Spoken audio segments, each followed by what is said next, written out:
My mom would be at all my sporting events. Let's say I was playing football, okay?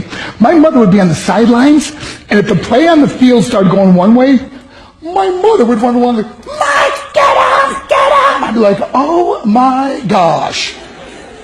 I'd get in the huddle with the other guys. They go, Mark, is that your mother? I go, no, I never saw her before in my life. The greatest gift my mother ever gave me, she believed in me. I have overdosed on drugs on 3 occasions where I should have been dead. But I believe I was kept here for a reason. You show me your friends, I will show you your future. How do I know this? I hung out with losers, and I became the biggest loser of them all because I gave up everything I dreamt about as a little boy because of who I chose to surround myself with. My friends would drive me home at 2, 3, 4 in the morning. We'd be drunk and high, laughing in the car. We'd pull up in front of my house in New York. They go, Mark, the light's on. I go, oh man, my mother's up. See, my mom wouldn't go to bed until she knew her son was still alive. I'd walk in, she'd say, hi Mark, how was your night? I go, it was good, Mom, I'm just going to go to bed. She goes, can I talk to you for a minute? I go, Mom, I'm tired, I'm just going to go to bed. She goes, Mark, I haven't seen you all day and all night. Can I please talk to you? I said, man, just leave me alone. You bug me. I slammed my bedroom door on the one person who believed in me. I was on a worldwide tour and we were wrestling overseas in Japan. After my wrestling match, I went upstairs in my hotel room and I fell asleep. There was a knock at my door at 3 o'clock in the morning. I got out of bed, I looked through the safety window and I could see it was a Japanese promoter. So I opened the door and he said, Mark, you need to call home. There's been an emergency.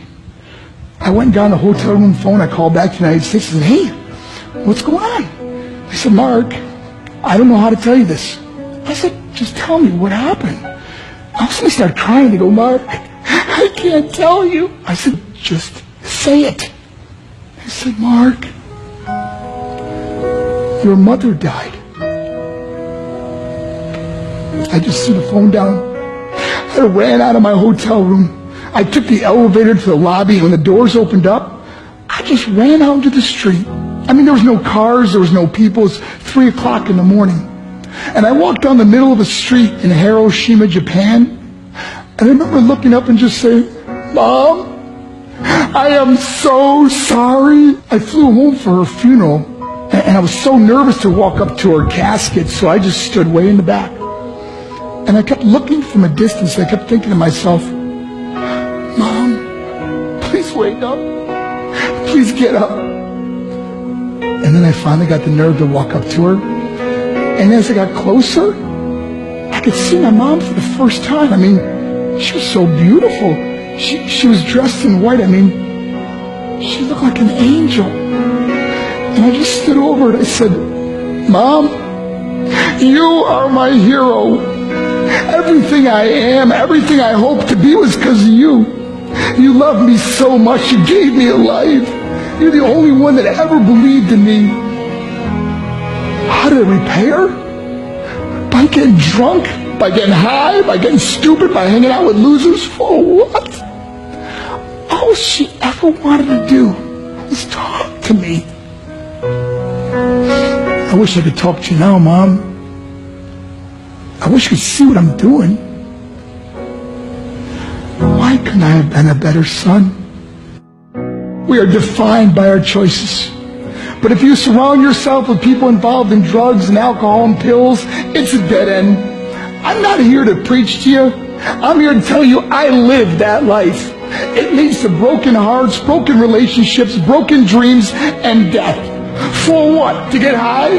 If you have a mother or a father, when you go home, tell them how much you love them.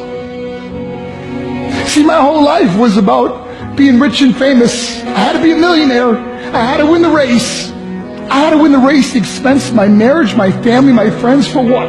To be all alone in the world? I learned what is truly important, and that is how precious this gift of life is, and our families, and how quickly it can be taken away. See, I no longer live in time. I live in moments. See, it's not what's in your pocket that matters. It's what's in your heart that truly matters. Love Love is just a word until somebody comes along and gives it meaning. You're the meaning.